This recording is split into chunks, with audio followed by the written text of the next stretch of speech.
All right, so just so you know, that is what the disease of addiction means to me.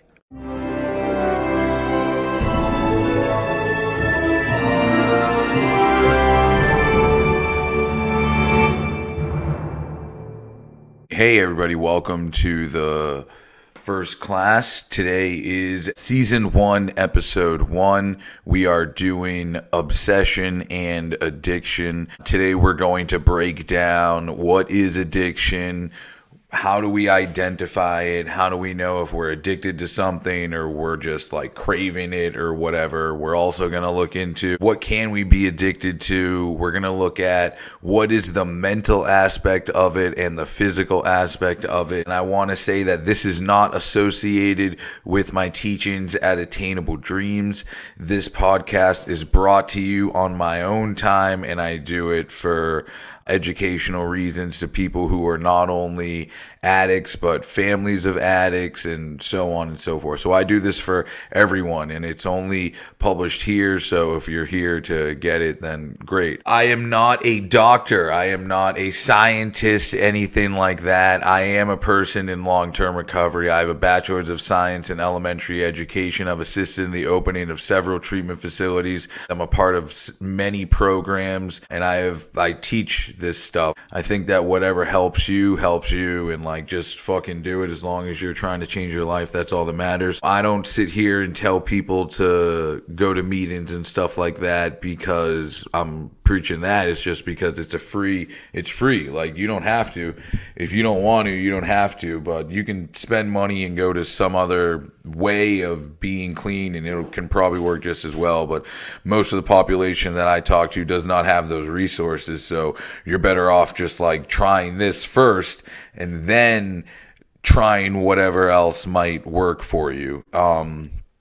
So that being said, let's get started. So today we're going to talk about addiction. What is addiction? Let's start there. Well, addiction is being addicted to a substance, thing, or activity. So they're actually using the term in the definition. So what does it mean to be addicted to something? To be addicted to something means that you are physically dependent on a substance, thing, or activity and unable to stop without incurring adverse effects. In other words, I am unable to stop doing this substance, thing, or activity. I have to do it, or else I'm going to have these negative effects as a result of not doing it. I think it's important to mention that it is a substance, thing, or activity, and we're going to break down each one of these and how they can impact someone physically and mentally as well. So let's start with a substance. You could say that obviously somebody can become addicted to a substance like alcohol or heroin or tobacco, nicotine, marijuana. People become addicted to sleeping pills. People become addicted to all sorts of different substances. They can even become addicted to foods, okay, like sugar, all types of substances, things that we put into our body. Now, I'm not a neuroscientist, but a lot of people describe it as feelings, and we're going to talk about that too. But those feelings are, in fact, chemical changes in our brain. So, it's like, that's what the actual feeling is. It's not like some mystical feeling. Oh, I feel this. It's like, no, dude, that's an actual chemical reaction that's happening in your body. And, they probably feel good. Like, the reason that we take these substances is because they feel good. So you might as well take it. It does its job. It's a tool, and it ends up working. And then we end up becoming physically dependent on it and then mentally dependent on it. So substances, it makes sense. You're doing it over and over again. We're going to get into the grimy details, but that's substance, okay? Thing. What's like a thing that people can become addicted to, right? People can become addicted to fire. People can become addicted to pornography. People can become addicted to having these things on them, physically and mentally dependent on having this thing. And then activity. Somebody can become addicted to things associated with the activity or things associated with the substance. People can be also, I mean, dude, look at My Strange Addiction. People become addicted to goddamn toilet paper, dude. They become addicted to mattresses and shit. Like, come on, man. Like, you can become addicted to almost anything, bro. People become addicted to Big Macs. Like, that's a thing. Now, activity. Some people can become addicted to exercise. They become addicted to gambling, video games, sex, masturbation, drug dealing, even conversations engaged with drugs or the activity or the thing. They actually seek out these conversations. I mean, I'm talking about exercise, dude. That was one of the first things I said. If people are becoming addicted to exercise isn't a bad thing, but if they're becoming addicted to it and physically and mentally dependent on it, it begins getting in the way of their relationships. They're powerless over their mood, let's say, if they do not have this workout or whatever the case may be, then that's a problem. That's the same with workaholics. Some people can become addicted to working. Now, working isn't like a bad thing, but if you see someone who's constantly working and choosing work over their family, like a police officer who's like does murder cases, homicide cop, isn't really choosing to leave their family. It's part of the job. They have to do that. Someone who chooses to stay home and work hard hours when they don't have to, or being at home unable to separate work and, family, so they're answering phone calls during dinner or something like that, that can cause issues. And that may be an addiction because they're unable to see it. That's where it would become an addiction, when they're unable to, in my opinion. I'm no fucking doctor, but real quick, let's say that you're addicted to drugs, substance, for instance, and this can happen with physical activity too, or whatever the case may be. Let's say you're addicted to drugs and you are trying to get off of drugs. There's going to be a physical and mental withdrawal from that drug. We are physically and mentally dependent on this substance thing or activity, which means that I'm not gonna physically do anything else until I do this, and I'm also not going to mentally do anything else until I do this. So you see this so obvious with people who haven't had their morning cup of coffee or their morning cigarette, dude. They'll be like, don't talk to me, I haven't had my cigarette, get away from me, don't talk to me, I haven't had my morning coffee. And they find themselves powerless over being a dick to this person because they haven't had their cup of coffee. It's like, yo, you don't have to be that way just because you haven't had your coffee. There's a way to do that and not act and sound like a piece of shit, But they are powerless over that. They can't even see it. They're like, dude, no, you don't understand. It's like, no, I do understand. But whatever, we're not getting into that yet. So just to keep in mind that, let's say you're trying to get off coffee. It doesn't matter what you're trying to get off of, but the first thing that we're going to focus on is the physical withdrawal. So say you're trying to get off heroin, you're going to have physical withdrawals. Physical withdrawals from some substances like alcohol and benzodiazepine. You can die from those, dude, like actual death. So, some of these withdrawals are actually seriously, like, you need to be observed while you're detoxing, because the seizures from this can really cause people to die. So say someone is withdrawing from benzodiazepine or alcohol, I would always recommend a medical detox at some sort of facility where you're having 24-hour nursing staff to monitor your blood pressure, your heart rate, your medication, everything like that. So now let's talk about this, right? We're trying to do a lifelong recovery, okay? And the physical withdrawals, I mean, talk about adverse effects, dude. You mean to tell me if I don't have... The issue is if I don't have this substance thing or activity, that I'm going to feel like shit. Like if I don't do this, this is going to happen. So we get into this pattern of now I'm dependent on cleaning my house, brushing my teeth, doing anything physical if I don't have this substance thing or activity. So imagine that day after day after day, just sitting in bed, trying to engage in this, and before engaging in this, I'm not doing anything. That can impact work, that can impact relationships, that can impact school, that can impact health, the diet, a lot of stuff. So you can see how this behavior compounded over a period of time can lead to addiction, depression, anxiety, so on and so forth. Now, let's go through how long does a physical withdrawal last, okay? I've been in the field for about 6 years now. I'm no fucking pro. I'm no doctor. From my experience and other people's experience, I hear that withdrawals can last anywhere from like 3 days to 2 months. 3 days being like, you lucky son of a bitch, you weren't even an addict. That's what addicts would say. You probably didn't even get high like that if you're fucking doing that. So now, someone who's withdrawing from methadone, dude, I mean, come on, bro. You're looking at that. A methadone withdrawal is from the bones. So if you're withdrawing from methadone, that seeps into your bones and you're kicking that from your bones, and that can last anywhere up to 2 months. So from reports that I hear.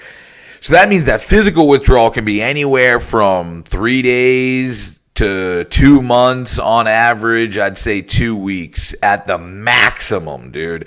We're trying to get lifelong recovery here, like a lifelong change. So that means that if I'm 30 or someone's trying to be getting clean or change their life at 20, dude, bro, you're looking at maybe like 60 years of life, and we're worried about 2 weeks of physical withdrawals. Like, the physical is probably, I can't do the math. I'm not doing the math. You can do the math if you want.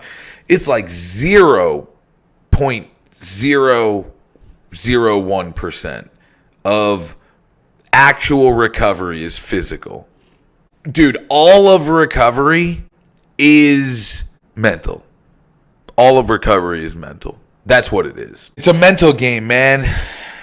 And we have to understand how our mind tricks us into getting high and ruining our life, not accomplishing our goals, allowing these substance things or activities to get in the way of our relationships, careers, future, everything. And find the information from the past that has led us to understand how the fuck we got here. So now, what is an obsession? If I'm obsessed with something, it is preoccupying or filling my mind continually, intrusively, and to a troubling extent.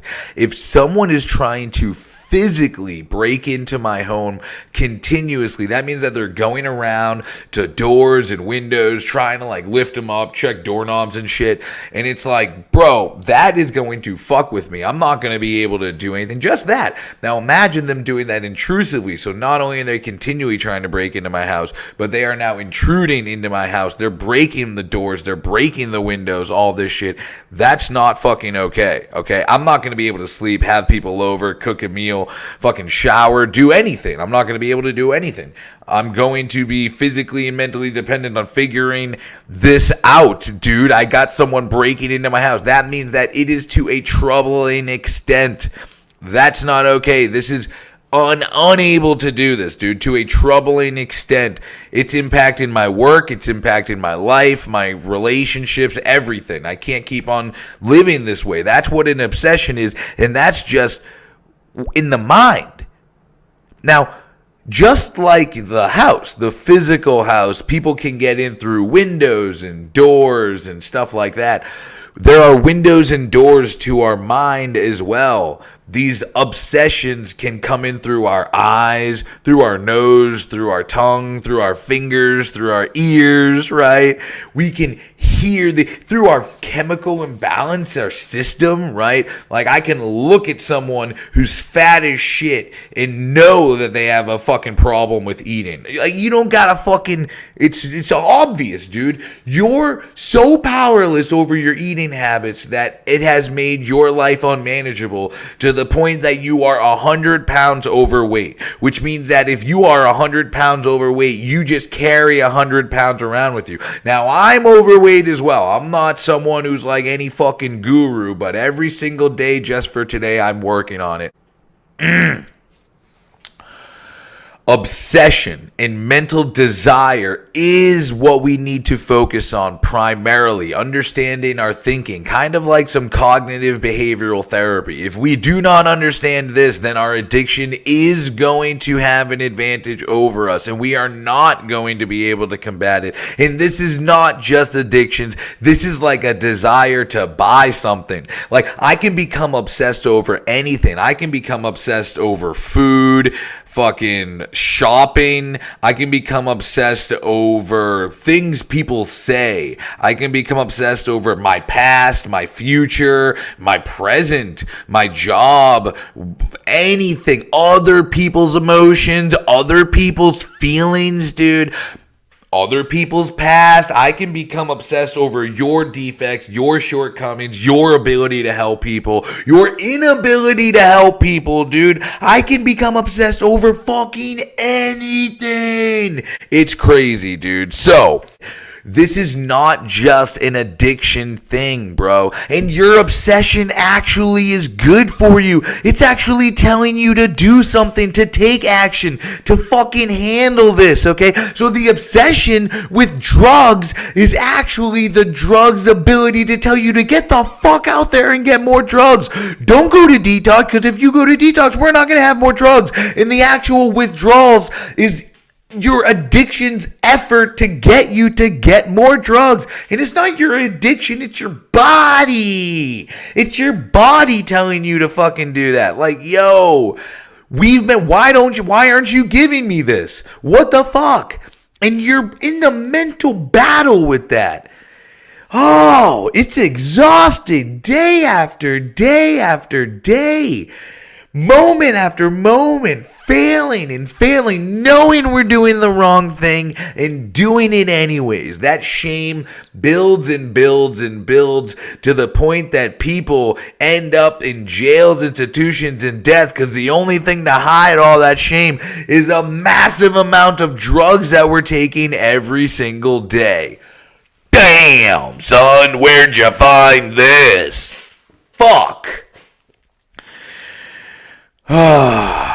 So, that being said, let's get into it. Now, those are just the definitions. We're just getting into the definitions of what these things are. We're not even starting with the questions. And by the way, when we get into the questions, I'm mostly going to talk about my experience and the experience from others that I see, okay? This is by no means what you should or should not do, what your experience is like or isn't like, and I may even forget about some things to talk about, but it is what it is, dude. If you think I should talk about something, leave it in the comments below, reach out to me, tell me what the fuck you want to hear, and I will do that too. This obsession is getting in the way of everything. I can't even think, like, going to work, you know, when I'm obsessed. Dude, one time I got mad obsessed about a Nerf gun, and I couldn't even sit there and think of anything other than the Nerf gun. And I ended up not just thinking about the Nerf gun. I started going on the Nerf gun website, YouTubing Nerf gun stuff, checking my budget, seeing how much I could spend on Nerf guns, imagining what would my life be with this Nerf gun, dude. Shooting my girl with the Nerf gun. I imagined just shooting my dogs, just causing chaos with this Nerf gun, dude. Really not doing anything productive with this Nerf gun. Just making things worse. And I spent watching YouTube videos on reviews of which one to buy, which package, reading reviews on Amazon, going to the actual website, building a fucking cart. Bro, this lasted like a day or two of me just obsessing over Nerf guns, dude. A 31-year-old man obsessing over Nerf guns. And you know what I ended up doing? I ended up fucking throwing it away. But some people become obsessed over that shit. And I imagine like $100. Imagine spending $100 on a Nerf gun. Like, what could I do with that $100 instead of buying a Nerf gun? I have a fucking daughter to feed, right? Now you're talking about a dependence. So my thinking, imagine my thinking depending upon buying that Nerf gun. Imagine my thinking depending upon heroin or alcohol or a cigarette. Like, I can't even think about this without having the cigarette, right? Like, no. You're not gonna, I can't even, bro, sometimes I'll try to talk to my girlfriend and she will literally be like, don't fucking talk to me. I haven't had my coffee yet. She can't even mentally process what I'm talking to her about because she hasn't had her coffee. That's fucking crazy, dude. And I'm the same way. It's not like she's fucking crazy. Like, I'm the same fucking way. I also used to be that way with cigarettes. I also used to be that way with fucking drugs, dude. Don't talk to me until I have had my heroin. I can't even mentally process it. I would just, yeah, whatever. Jimmy, can you clean your fucking room today? It is a disaster in here. Yeah, sure. And like, then I would sit there and like look around my room and mentally just thinking of the work I had to do to be able to see my floor was exhausting enough to keep me in bed and want heroin to even begin to organize where do I start and the fucking muscle, the fucking energy to get in there and goddamn do it. So, and we become fucking dependent on this. We are obsessed over this. Like, I am and bro, no shit, you're obsessed over heroin. It feels great. Heroin feels amazing. It does exactly what it's supposed to do. It, one, gets rid of all the shame. It gets rid of me thinking about all the fucking chaos in my life, how unmanageable it is, how my relationships are shit. So yeah, it does its fucking job. And not only that, but it feels fucking great. I enjoy it. And not only do I enjoy it, but I enjoy the ritual attached to it. I enjoy the things engaged to it. I enjoy the people around because they're the same as me and they are also pieces of shit. We admitted we were powerless over our addiction and that our lives have become unmanageable. Now, I'm not telling anybody to go to any fucking NA meeting or AA meeting, but I am going to tell you that if you don't have any fucking money and you don't have any fucking resources and you need to fucking figure this shit out, then go to those places. Learn. Those are the places to learn for free.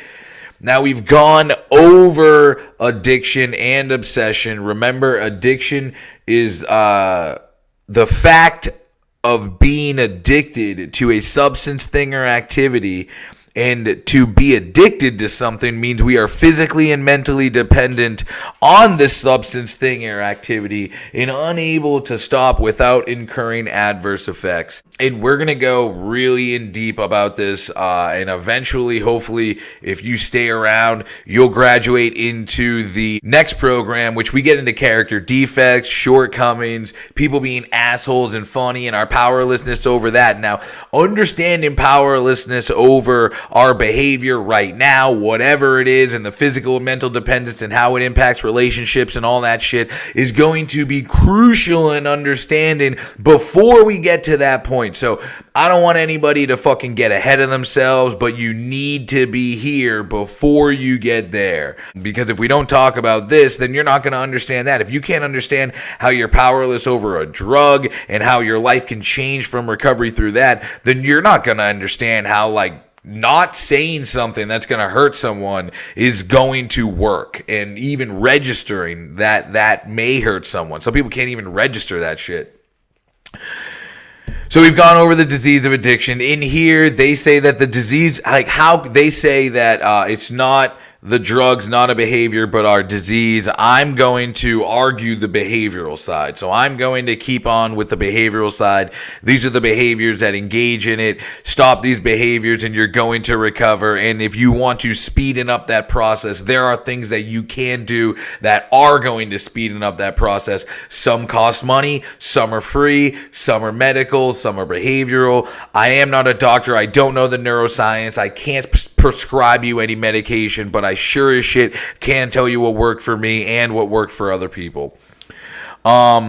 Now the same something. Now what it really is, like those, I talked about those eyes, your senses as being windows to your obsession. And this is actually called the Jennifer Aniston neuron. You can look it up.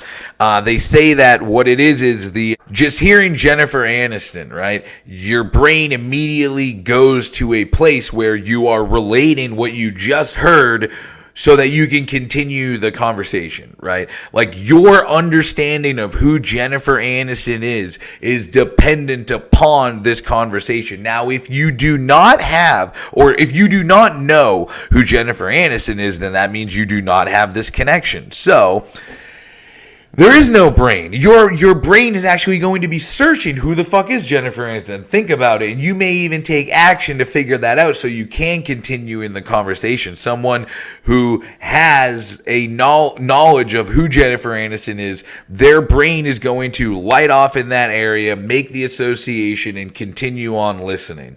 This is kind of like obsession, but the reason that I bring this up is because that's our brain with drugs or whatever behavior we're trying to change.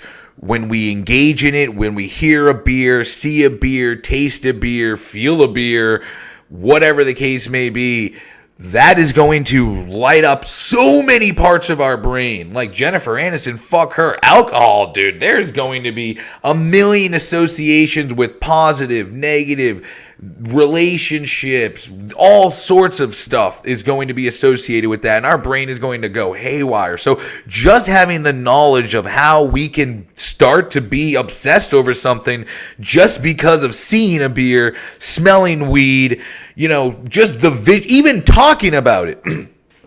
Anything that has to do, hearing beer can cause someone, not even hearing a beer open, just fucking having a conversation about it, associating good times with it may release dopamine in their brain and cause them to engage in behavior that's going to recreate that feeling. It is like trauma-based type shit.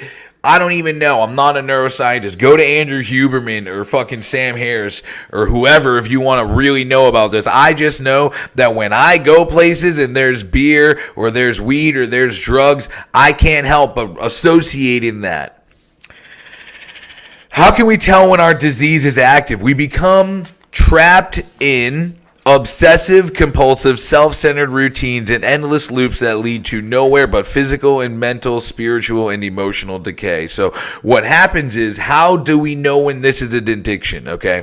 When the substance, we become obsessed with the substance, so we think about it all the time. It's intruding in our thoughts. Like we're just chilling at dinner, and all of a sudden, you're just like, oh, wow, I'd love to do heroin right now. That's intrusive, dude. Continually. So if I'm just constantly thinking about this substance, right, that's not okay. That could be a sign of addiction. And if it's getting in the way, so this thought or obsession is getting in the way of my ability to do things, it's just troubling my life, this could be signs of addiction. Compulsive routines, irresistible urge going against what we know is right. So we're doing it anyways. We're compulsively doing it. That's not okay. Like we know we shouldn't do this substance. We're doing it anyways. We know that we shouldn't go to the gym right now. We have other things to do, but they go to the gym. We know we shouldn't gamble right now, but they gamble away everything. That's compulsive, right? Like they're doing it anyways. regardless of the thought. That's the issue, is regardless of the thought, they're still doing it. That's how you know it's a problem and it could be trouble. Self-centered routines. So their routines are very selfish, way they spend money, the way they go about their morning, the way they go about their day, the way they talk, the way they converse with people, very selfish. And endless loops, like it's just constant. So engaging in, let's say, all right, let's do the substance thing, right? Self-centered routines of going to get drugs, getting high, being high, engaging in being high, whatever. That's self-centered. We're doing it for ourselves. It's not for anyone else. It's just for ourselves. We rationalize it by saying, oh, well, I'm going to be high so that I can be around people. And that's plausible but untrue. Like, yeah, at this point, you may have to get high to be around people, but that's not fucking true. You don't have to be high to be around people. You can be sober and be around people just as fucking well. Into these endless loops. So this is a loop, and it just goes and goes and goes until it gets smaller and smaller and smaller and worse and worse and worse, and it takes more and more and more to feel the same effect, and our relationships get worse, all that shit. So it is definitely not good. So again, we get trapped in this. So it's like a cage. We're trapped in this obsessive, compulsive, self-centered routines and endless loops. And these only lead nowhere else. They only go to physical, mental, spiritual, and emotional decay. So constantly using heroin every single day, the going to get it, the using it, you're going to run out of money, you're going to be on the road a lot, you're going to be injecting it, heroin running through your veins, your blood's not going to work right. You know, you may have your face sink in as a result. This is like physical decay. Someone smoking meth all the time, they fucking have their teeth rot, okay? That is a physical decay. Mental decay, like your brain think about the time spent thinking about something. So if you're obsessing about a substance or thing or activity that you need to get out of bed to fucking do shit, you're going to be thinking about it non-stop, dude, non-stop. You're not going to be able to, that's like a large amount of time thinking about this. You're not going to be able to think about anything else. You're only going to be able to think about that. There's nothing else that you're going to be able to think about. Spiritual decay, like you're not going to have any hope. You're every single day compulsively doing things that you know are wrong. You're going to have a tremendous amount of shame built up. You're going to continuously pray to God to help you in these situations, and you're not going to be able to. He's not going to be able to, because your behaviors are so selfish and self-will that they don't align with God's will, and they're just going to continually take us down this path of fucking destruction. And finally, emotional decay. Like, that is heavy, dude. Heavy, emotionally, natural, instinctive state of mind for someone to continually go through these circumstances, moods, and relationships is going to be depressed, is going to have anxiety, is going to be fucking sad, is going to be maybe a little bit fucking scared, maybe a little, tensed up, dude. Because you're fucking emotionally having to you have to shut down these natural, instinctive state of mind, like empathy. So someone who's addicted to heroin knows that they're not okay and they have shame around doing it. They're going to have to shut that shame down and eventually get to the point where their ability to feel shame decays, dude. They don't know what's shameful. They have shame around wrong situations and inability to have shame in the right situations. Likewise with empathy, bro. It's very difficult to be stealing from your grandmother and feel bad for her, okay? You can't be thinking about how your grandmother has to pay rent and all these things going on when you're trying to get money out of her fucking pocketbook, okay? So you can't feel empathy. You're going to feel it. That's a natural, instinctive state of mind when you're in the circumstances of having to steal from your grandmother, but you're going to have to shut that fucking down. And there are behaviors around that. Maybe I would shake my head. I'd be like, dude, nope, not feeling that today. And I would go the fuck out there and I would do what I gotta do, bro. And that's just what it is. Because to tell you the truth, I can't fucking think about anything else. I can't fucking physically do anything else until I have this. And if I don't fucking have it, then I'm not fucking doing anything. That's selfish. That's that self-centered routine, and that doesn't stop. That's an endless loop. Holy fuck, dude. That's a lot. Now, I know that that's a lot. That's like 38 minutes, I think we're at right now, of just giving you education around what is addiction. And I mean, some people are doing this from, age fucking 13. They become addicted to marijuana or alcohol. Age 13, they become addicted to marijuana or alcohol. They're not getting clean until 25, 30, 45. I've seen fucking some of my clients in their fucking 70s. That means that they have been engaged in this for years, decades. Who fucking knows how long they've been doing this shit for? So it is going to require a lot of work. You are really going to have to do this. And there is no cheat code, dude. There's no magic pill. There's no magic shot, dude, that's going to fix it. It's just going to elongate your fucking need to do it, dude. It's just going to elongate the pain. The pain's just going to last longer if you don't just jump into it. I fucking had the opportunity to go to detox, and I was like, nah, man. My nurse said, imagine having the flu once and then you never have the flu again. I was like, bro, that would be fucking sick. I would do that, and that's what I did. I fucking got fucking sober once and never fucking did it again. Alright, so just so you know, that is what the disease of addiction means to me, okay? Just to me.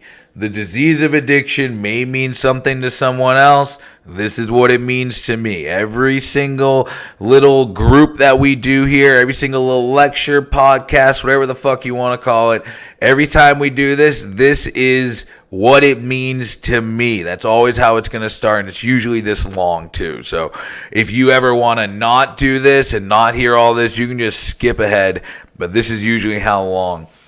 Now, how can the disease of addiction be active? Well, we already know there's a physical and mental addiction. So our disease can be active through substances. I mean, I can be addicted to a person. I can be addicted to a feeling. I can be addicted to an activity. It really doesn't matter. I can be addicted to smoking, sitting, procrastination.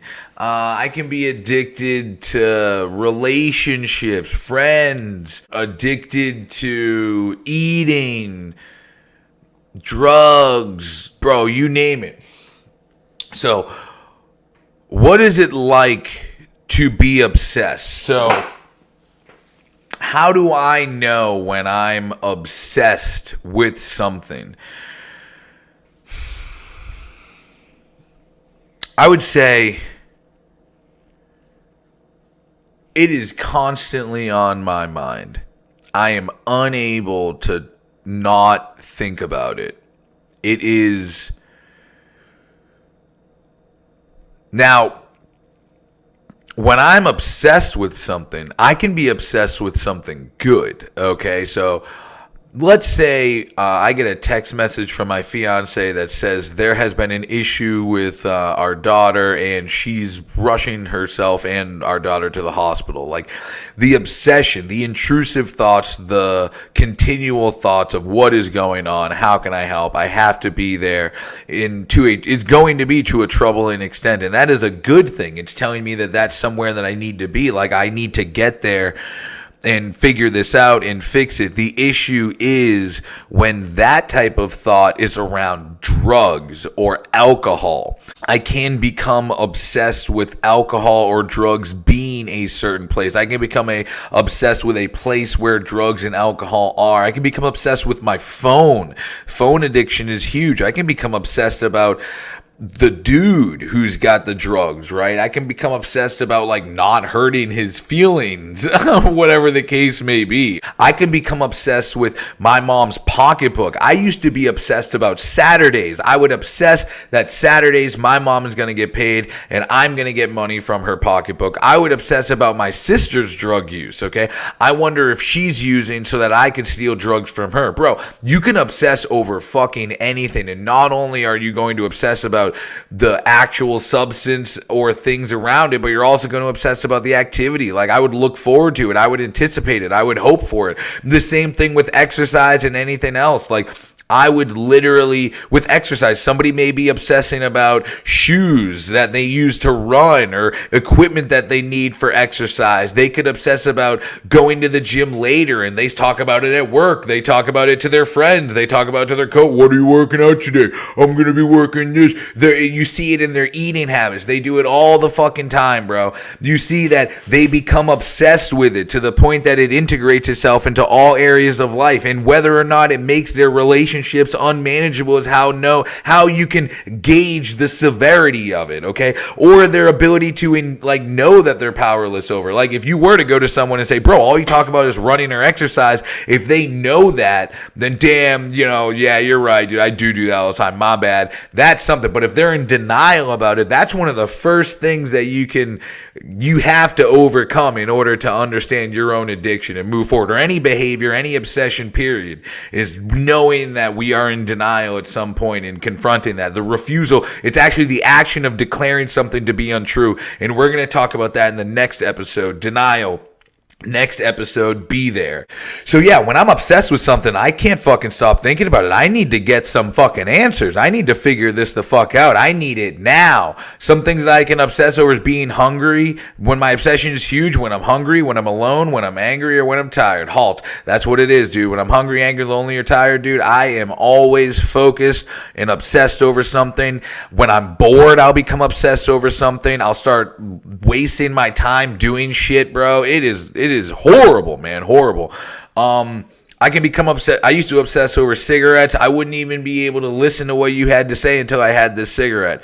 I can obsess over fast food. I can think there's no other option to eat than fast food. I'm not cooking. I'm not doing this, blah, blah, blah. Understanding compulsive and impulsive behavior is understanding that the time between thought and action is very low. So that is impulsive behavior. And when we are doing compulsive things, it's when we are impulsive around things that we know are wrong and we're doing it anyways.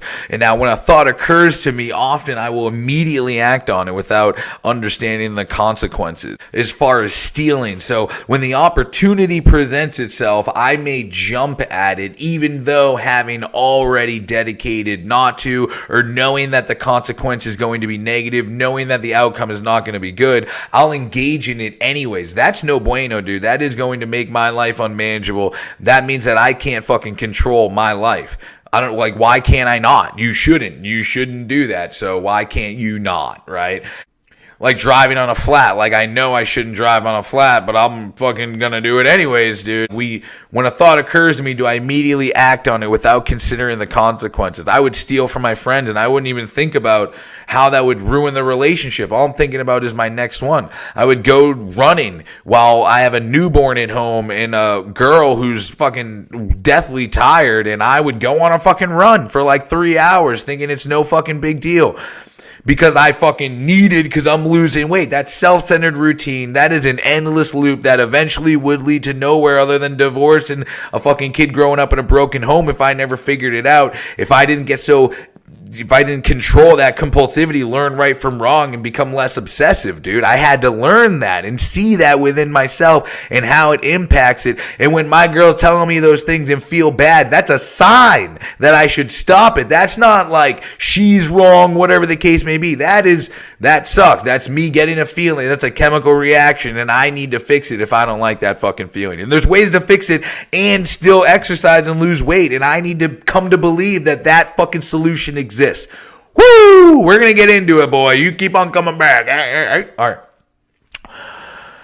How did the self-centered part of my disease affect my life and those around me? So if I'm selfishly, imagine just like being at dinner, eating food, and then you've been waiting. Imagine obsessing about dope. You're obsessing about dude to get back. He hasn't answered you all fucking day, and you're just sitting there at dinner, eating food, fucking pissed off because dude hasn't fucking gotten back to you. I don't know why he's not fucking getting back to me. It's getting late. My mom's not gonna let me borrow the car. And then dude all of a sudden gets back to you, and you're like, holy shit. You're like, yeah, dude. Hey, mom, can I borrow your car? And you just, in the middle of fucking dinner, right? What? Yeah, sure, after dinner. And she's going to be like, well, you're going to be like, well, no, can I have it now? And it's going to impact the relationship, right? And then you're gone. Hey, I'm going to borrow your car. to run down to the gas station. Gone for 2 hours, right? I'm not going to drink tonight. We get shit-faced, dude. Yeah, I'm going to quit smoking next week. We've been smoking for 5 years. You know, it's like, how does this self-centered part impact our relationships with others? They almost give up on us, dude. You're so selfish. Every time I want to hang out with you, you're getting high. Every time we go out drinking, you make a fucking fool out of yourself. Every time we do this, you're this, dude. I'm trying to fucking not do that. And we believe that, bro, what the fuck? It's just a cigarette. It's just a beer. It's just booze. The selfish part of it, like, why won't you help me? Whatever the case may be. That selfish part of it, woo, that is bad, dude. And that impacts our relationships. That impacts our lives because nobody wants to help us anymore. And the people who don't want to help us, they actually care about us. And because they try to help us and we take that help and fucking shove it into the fucking shit ground, they stop helping us. And then we're like, why won't anybody help us? Blah, blah, blah, blah, blah. Oh, yeah, because they're all pieces of shit. No, dude. No. It's you, motherfucker. You keep on doing these fucking mistakes and making all these fucking problems for everybody else. And that's what fucking happens, dude. And the self-centered part of these intrusive thoughts, the addiction, thinking that we need this substance, thinking that we need this thing or activity, people are looking at us like, yo, you don't need that. You're choosing that. And when they say that to us, we get fucking angry because no, motherfucker, my life depends on it. I can't feel good without it. I can't think or even listen to you without it. And when they even confront us with a conversation like this, that's enough to drive us to use. If you want to know some of the progression of using, look up Dr. Father Martin on alcoholism. Fast forward to like 44 minutes and listen to that motherfucker. I swear, that's where I learned it, dude. It's remarkable, bro. Totally remarkable. Okay. Now, I already talked about how our disease can physically, heroin users get abscesses, share needles, diseases, then the side effects of that. Some people injure themselves from drinking and driving, injuring other people, dude. Some people may, hurt themselves physically from like having to have sex for drugs or for money to get drugs, whatever the case may be. There's many physical. Some people fall and injure themselves as a result of being under the influence, So some people actually get injured as a result of not leaving the lifestyle and just continue to sell drugs or whatever the case may be. And they're sober, but they get killed just because of the fucking lifestyle. Mentally, how can this disease affect us mentally? Imagine just like using every single day. Like I think I have to brush my teeth because I have to brush my teeth. You know what I mean? I've been doing it my whole life. Imagine thinking that I have to get high because like my mom got high, my dad got high, whatever the case may be. I've been getting high my whole life. So we mentally are dependent on this. Like I fucking need it. Already talked about that spiritually, emotionally. We already talked all about that. All right. Now, how can an obsession, so that's how the disease can physically, mentally, emotionally hurt us, but how can the obsession physically, mentally, emotionally hurt ourselves and others? Let's say that when I become obsessed, I become irritable. Imagine being irritable every single day in every conversation with everybody.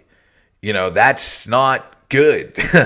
And I'm constantly obsessed over it, constantly obsessed over using it, less than you, compulsive around it. So when we're hanging out, we're just chilling, and then I just get up and leave, or I say things because I'm obsessed about it, how that can impact relationships spiritually, not thinking that this is ever going to be removed. I remember thinking that I would never not think about it. And the first day I realized that I wasn't obsessed about drugs, I had not thought about it until 2 p.m. And that was like huge to me. I had obsessed about drugs every single day for fucking 30 days. And the big fucking breakthrough was when I didn't think about it until 2 p.m. Okay, so that's how intense this is, and we think that we can just get rid of it, and we can't, and we become angry spiritually and emotionally where we don't even know how to feel anymore. Every single time I feel this, I get high after. So you want me to feel it and not get high? That's gonna fucking hurt, dude. That's not gonna fucking feel good, and I'm gonna obsess about this, and I'm not gonna want to keep on fucking feeling it, man. That is no bueno, senor. How can me obsessing about fucking Nerf guns, gambling, you can imagine obsessing about food, how that can get in the way of a relationship, right? How the fuck are we going to hang out when all you want to do is go eat? How the fuck are we going to drive in my new car when all you want to do is go smoke? How are we going to watch this movie when all you do is nod when you come over? How are we going to fucking drink when all you do is fucking drink everything, bro? How are we going to have a relationship when you can't stop doing fucking drugs? Okay. That's it. That is the first one on addiction and obsession. I hope you have come to understand how these things can manifest themselves in your life. We have broken down addiction on physical and mental dependence. Now, that's as a result of like doing it over and over and over and over again. People think that they fucking need it, dude. And these are things that we in fact don't need. And the thing is, where it becomes an issue is when it gets in the way of other parts of life, dude. As far as relationships, like feelings, when those things get in the way of that, that's where it becomes an issue. And that's going to vary among relationships, among standards, but just understanding how we are powerless over whatever our problem is right now is what's going to prompt us into the next part, which is getting over denial. So be here. Next week, we're going to talk about denial, and it's going to be a whole awesome thing. So hope you guys got a lot out of this. Thank you very much. Look up Attainable Dreams on Facebook. Follow my OnlyFans page. Thank you for following my If you're seeing this, you're on my OnlyFans page. Look at YouTube, Instagram, everything like that. If you have any questions, comments, want me to go deeper into any topics, leave them in the comment section. Hit me up in my DM, and I will be sure to answer all questions you have from this episode and before I get into the next one. So if you do have questions, email me at attainabledreamsllc@gmail.com. Message me on OnlyFans or comment on this video so that I can answer the questions and move forward. Yeah, so that's about it. I thank you for your time and take care, everyone.